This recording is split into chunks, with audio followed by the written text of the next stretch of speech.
Hey guys, this is Alan. Hey, I just wanted to show you, I am making some stuffed pork chops. Whenever you go to the grocery store, Hy-Vee, Walmart, wherever you go, we usually go to Hy-Vee. And you see these nice stuffed pork chops, about like that, you know, not very full, but you know, just a little bit. And they're about $4 a piece.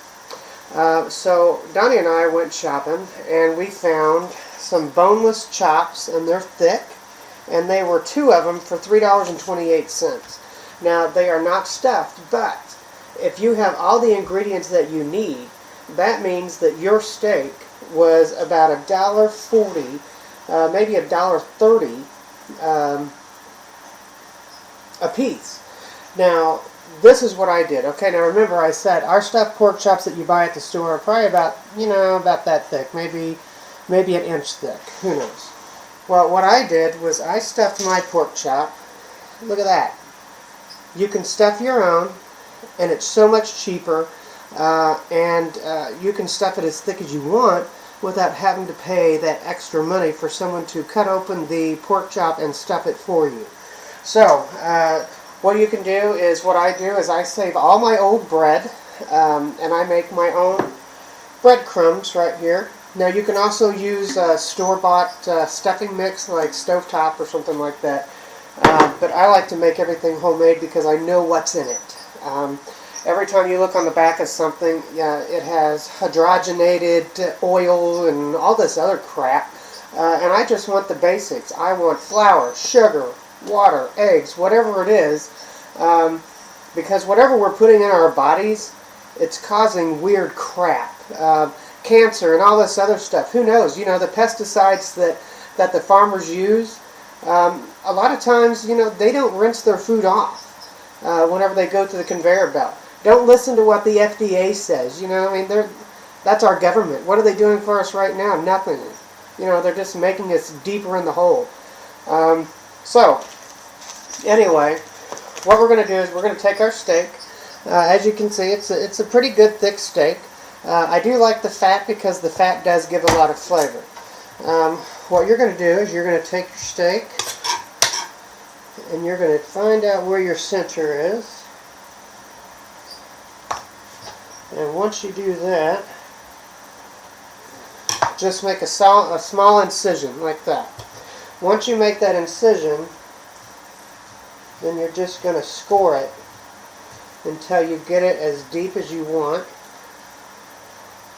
It's nice to make sure that it's open all the way. That way you can stuff it real good. Okay. I'm going to do this side again because there's a little bit right there that actually could be open. Okay. Now I'm no Emeril Lagasse or anything like that. I'm just a normal person. Okay, so there we go. We got it. And what this is going to do is we're going to go ahead and stuff this. Now, you can take it and you can score it on the sides a little bit more if you want it more open. Okay. And what I did was I took my breadcrumbs, I coarsely chopped some onion, some celery, even with a little bit of the leaf of the celery. You want to do some of that. Any kind of seasoning you want. Now, like I said, you could do it the easy way and, you know, by the stovetop. Now, you can also put walnuts. You can also put raisins, apples. Apples and pork chops go really well together. I actually do not have any apples right now. So, you can add the apples to this, and it'll work great. Now, I've got one of these that is already stuffed, like I said, to the gill. So I'm going to go ahead and show you how we're going to stuff this. Okay, again, there's my hole. Okay, and what we're going to do is, the best thing to do is use what God gave you, your hands. That's the best tool that you have. Okay. We're going to go ahead and stuff that. And we should be able to get 2 or 3 handfuls in here, maybe a little bit more. But you're going to stuff it. And you're going to stuff it pretty tight. And as you can see, I can actually add a little bit more. But look at that. Now, like I said, you can add the apples, and the apples actually give a great flavor to the pork.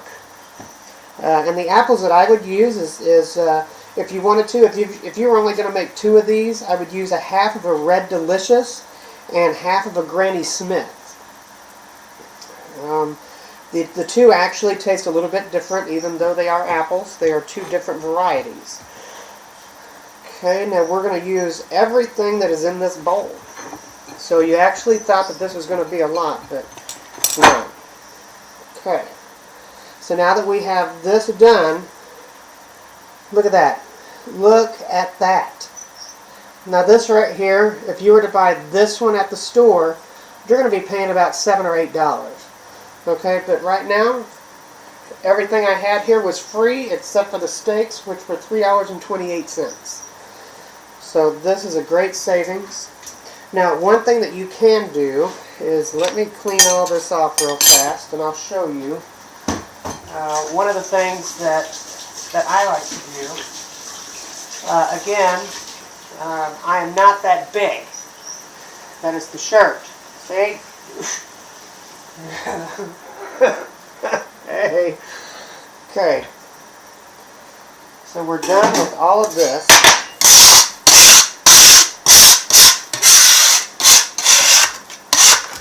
We're going to get all of this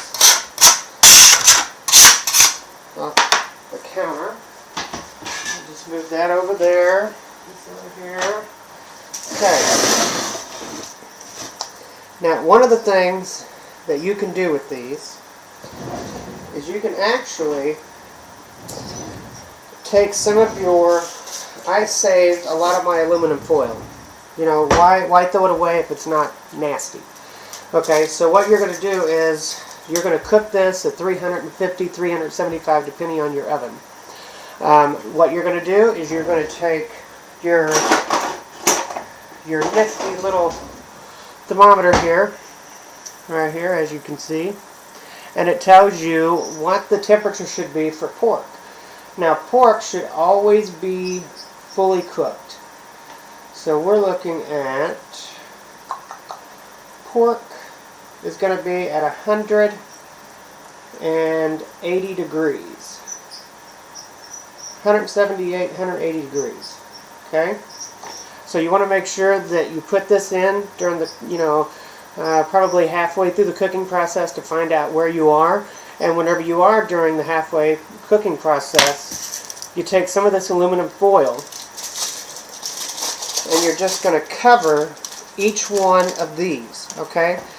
So that way it actually stops the burning process or the browning process of your bread. That way you have a golden crust while all of this is nice and delicious. One of the other things about the breadcrumbs is, and even your stuffing mix, what I did was I just used some onion, some celery, some garlic powder, salt, pepper, and a little bit of sage. And like I said, you can always use apple or anything like that. But with this, is you're going to get the juices. I didn't add very much water at all, hardly any water at all, only because, I did add some butter. But the only reason why I don't add water is because the juices from the pork is going to absorb into the breadcrumbs and the bread mixture. So you're going to get a lot of flavor through the pork through that. So it's actually going to be really good. So you're going to put this in the oven at 350, 375, depending on your oven, for about 25-30 minutes. Check it with your handy thermometer. If it's not ready or if it's close to it during the halfway process, because it's going to take about an hour. Maybe a little bit less, depending on how thick your steaks are. Now, ovens vary, so I may see 375, but your oven may only be at 350. Every time I order, or every time I get a pizza and it says 30 minutes and I put it in there for 30 minutes, it's burnt as hell. So mine is a little bit hotter than normal. So that's why I'm going to check it at about 30 minutes, and see how the cooking process is, and check the breadcrumbs. Other than that, I will go ahead and post a video of what it looks like when it's done. This is actually going to be Donnie and I's dinner tonight. So he thought we were going to have sandwiches, but I figured I would go ahead and make some stuffed pork chops. So I want to actually have some homemade macaroni and cheese. The only thing I'm not going to make is the noodles, of course. But everything else will be homemade, the cheese sauce and everything. Like I said, I try to make everything homemade. My bread, this right here, this is my bread. And this one right here, if I don't eat it within the next day or two, I am going to turn this into the breadcrumbs. Don't waste. Why throw this out? That's like if you buy bread at the store, don't throw it out. Take off the tie, let it open a little bit, let it get a little bit crisp, and then just put it in the oven for a little bit to brown it a little bit and crisp it, and there you go. You have breadcrumbs. Instead of buying it for $3 for a little canister of about 12-16 ounces, you have a whole damn loaf of breadcrumbs that cost you absolutely nothing out of pocket except for whenever you made it, and that's already void. So anyway, I will show you a video of what this looks like when it's done, and what it looks like with all the food with it. So I may even make some cauliflower florets and things. So anyway, I'll talk to you guys later. Make sure you always have a thermometer when you cook meat. It's very important. You will get yourself sick. So have a good day. Bye, guys.